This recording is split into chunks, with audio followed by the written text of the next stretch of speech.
Wesh les Timonet, c'est Mousson. On se retrouve aujourd'hui pour une nouvelle vidéo. Encore une fois, j'ai voulu vous parler des dessins animés de ma jeunesse. Faut savoir qu'à l'époque, tous les dessins animés avaient un but précis. Soit c'était pour vendre des jouets, soit c'était pour défendre une cause, c'était aussi pour nous apprendre des choses. Et c'est ce que je vais vous raconter aujourd'hui. Dès que j'ai ouvert la bouche, le ciel s'est assombri. On a lancé les Dotensei, je suis entouré de sales zombies. Adepte du multiclonage, dans le rap y'a que des pâles copies. J'arrive comme une invocation, j'atterris là, j'ai pas compris.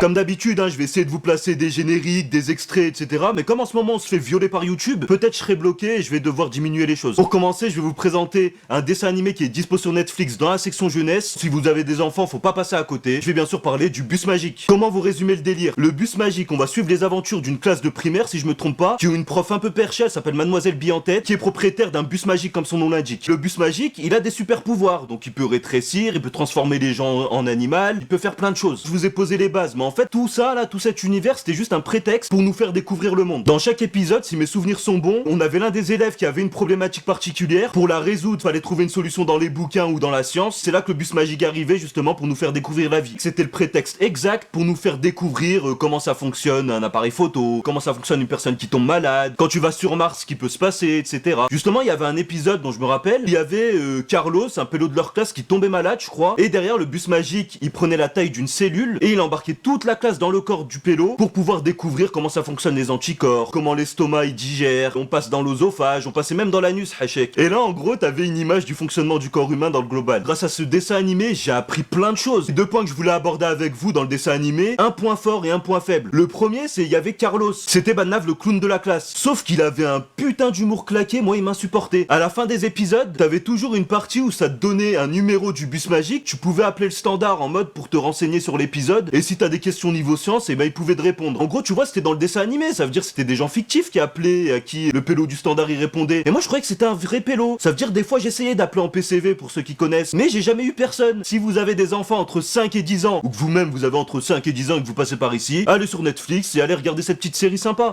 Si t'es encore là à ce stade de la vidéo, comme d'habitude, je t'invite à t'abonner, à liker, à partager à tes potes, et on reste ici pour la suite. J'ai réuni des dessins animés de la même franchise. Pour moi, c'est eux qui ont tout retourné dans le game des dessins animés éducatifs. La franchise a commencé par Il était une fois l'homme, un petit mot sur le générique. Moi, il me faisait flipper sa grand-mère. Même dans le cadre de la vidéo, je suis parti le réécouter 2 ou 3 fois. Frère, j'étais tendu. Ça raconte simplement l'évolution de l'homme des origines jusqu'au XXe siècle. On va retracer l'ensemble des gros événements, l'Antiquité, la Révolution française et toutes ces choses-là. Ça essaye de vulgariser un peu toutes ces choses pour qu'on puisse en apprendre un maximum. Moi, niveau histoire, j'étais très mauvais, donc j'ai rien retenu. Je m'en pétais un rein. Du moment que tu me parles pas de la Coupe du Monde 98, je retiens rien du tout. Quand j'ai fait mes recherches, je suis tombé sur beaucoup de personnes qui sont restées choquées de ce dessin animé. Apparemment, ça caricaturait beaucoup de personnages de l'époque qui ont eu un gros impact dans l'histoire, et il y en a, ça leur allait pas du tout. On va parler de la partie qui m'a le plus choqué, c'était Il était une fois la vie. Et ça, mon pote, tout le monde se souvient du générique. Voici la vie. Ce dessin animé m'avait choqué dans le sens où le dessin animé il commençait en te montrant un homme et une femme à poil. J'avais 5 ans, je te mens pas. J'étais là,